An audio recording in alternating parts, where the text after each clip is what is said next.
The Victoria era, 1887 to 1898, was when they had incubators at the fair with the babies in them. And this isn't a conspiracy theory. You can look up the news articles and the pictures. They were very proud of this. They had preemies style incubators? Yeah, they had literal pre-fair. I've seen that. Right, and then you have a show depicting a bunch of orphans running around, surviving on their own. Then they have an episode with the Cabbage Patch Babies, the orphan trains carrying thousands of children. The orphan trains are well documented too. This isn't just another conspiracy. Those are also well documented in the newspapers during that time. So this all leads back to the Great Reset.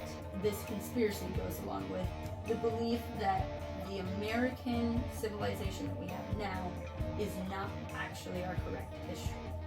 Someone cheated the calendar, cheated the timeline, and there was a reset of some sort. It's mentioned in a lot of older movies, especially by children. Almost every time it's mentioned by a child in older movies where they talk about the Great Reset or they talk about a flood happening. And everybody knows that there was a flood at some point.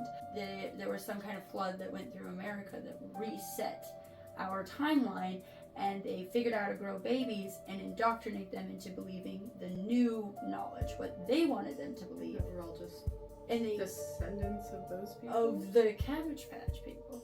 Now again, I don't totally believe everything in this conspiracy, but there are a lot of weird dates and times and real news articles that line up what the hell is going on with the incubated babies at the fairs. Like 100, 200 of them at a time. That's a lot of orphaned preemie babies.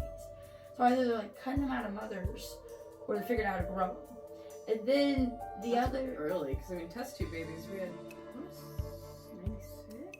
There was that gal she was like the first test tube baby or whatever. Yeah. She's kind of a funky looking gal. And then we cloned, the babies were really looking too.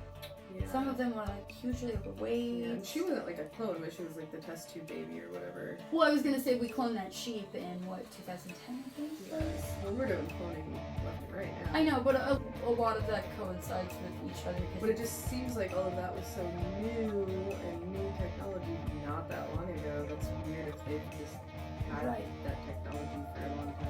Well, and then last week I was telling you about the underground cities with the trains and a bunch of technology that was found down there that they shouldn't have had.